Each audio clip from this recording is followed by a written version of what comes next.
Darshan and ಗ್ಯಾಂಗ್ನ ನ್ಯಾಯಾಂಗ ಬಂಧನ ಅವಧಿ ನಾಳೆಗೆ ಮುಕ್ತಾಯ ಆಗುತ್ತೆ. ವಿವಿಧ ಜೈಲುಗಳಿಂದ ಆರೋಪಿಗಳು ನಾಳೆ ಕೋರ್ಟ್ಗೆ ಹಾಜರು ಆಗ್ತಾರೆ ವಿಡಿಯೋ ಕಾನ್ಫರೆನ್ಸ್ ಮೂಲಕ. 24ನೇ ACMM ಕೋರ್ಟ್ಗೆ ವಿಡಿಯೋ ಕಾನ್ಫರೆನ್ಸ್ ಮೂಲಕ ಈ ಆರೋಪಿಗಳನ್ನ ಹಾಜರುಪಡಿಸಲಾಗುತ್ತೆ. ಚಾರ್ಜ್ ಶೀಟ್ ಸಿಕ್ಕ ನಂತರ ಜಾಮೀನು ಸಲ್ಲಿಕೆ ಸಾಧ್ಯತೆ ಇದೆ.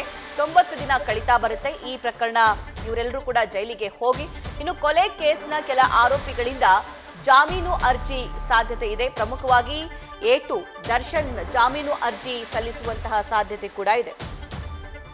ಈ ಬಗ್ಗೆ ಮತ್ತಷ್ಟು ಲೈವ್ ಡೀಟೇಲ್ಸ್ ನೀಡ್ತಾರೆ ನಮ್ಮ ಕರೆಸ್ಪಾಂಡೆಂಟ್ ಅಂಕಿತಾ. ದರ್ಶನ್ ಅಂಡ್ ಗ್ಯಾಂಗ್ನ ನ್ಯಾಯಾಂಗ ಬಂಧನದ ಅವಧಿ ನಾಳೆಗೆ ಕಂಪ್ಲೀಟ್ ಆಗ್ತಾ ಇದೆ.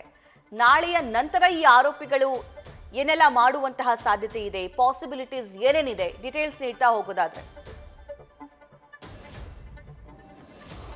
ಸಭಾ ರೇಣುಕಾಸ್ವಾಮಿ ಕೊಲೆ ಕೇಸ್ಗೆ ಸಂಬಂಧಪಟ್ಟಂತೆ ಎಲ್ಲ ಆರೋಪಿಗಳು ಜೈಲಿನಲ್ಲಿದ್ದಾರೆ.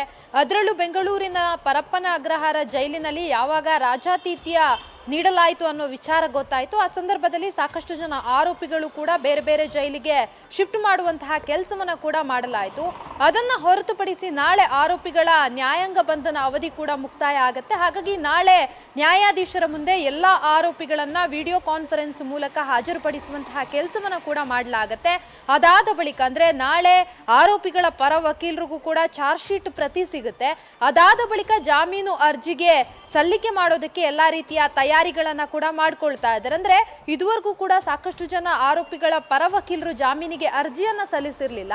ಚಾರ್ಜ್ ಶೀಟ್ ಸಿಗಲಿ ಅನ್ನೋ ಕಾರಣಕ್ಕೆ, ಅಂದ್ರೆ ಪೊಲೀಸರು ಚಾರ್ಜ್ ಶೀಟ್ ನಲ್ಲಿ ಯಾವೆಲ್ಲ ಅಂಶಗಳನ್ನ ಹಾಕಿದ್ದಾರೆ ಅನ್ನೋ ಕಾರಣಕ್ಕೆ ಎಲ್ಲರೂ ಕೂಡ ವೇಟ್ ಮಾಡ್ತಾ ಇದ್ರು. ಹಾಗಾಗಿ ನಾಳೆ ಎಲ್ಲ ಆರೋಪಿಗಳ ಪರ ವಕೀಲರಿಗೂ ಕೂಡ ಚಾರ್ಜ್ ಶೀಟ್ ಸಿಗುತ್ತೆ. ಅದಾದ ಬಳಿಕ ಜಾಮೀನಿಗೆ ಅರ್ಜಿಯನ್ನ ಸಲ್ಲಿಸ್ತಾರೆ. ಅದರಲ್ಲೂ ಕೂಡ A2 ಆರೋಪಿಯಾಗಿರುವಂತಹ ದರ್ಶನ್ ಕೂಡ ನಾಳೆಯಿಂದ ಜಾಮೀನಿಗೆ ಅರ್ಜಿಯನ್ನ ಸಲ್ಲಿಸುವಂತಹ ಸಾಧ್ಯತೆ ಕೂಡ ಇದೆ ಅಂತ ಕೂಡ ಹೇಳಲಾಗ್ತಾ ಇದೆ.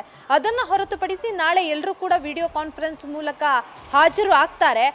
ನಾಳೆ ಕೂಡ ಯಥಾಸ್ಥಿತಿಯಲ್ಲಿ ಅವರನ್ನ ಮತ್ತೆ ಅವರ ಒಂದು ನ್ಯಾಯಾಂಗ ಬಂಧನದ ಅವಧಿ ಏನಿದೆ ಅದನ್ನ ಕಂಟಿನ್ಯೂ ಮಾಡ್ತಾರೆ.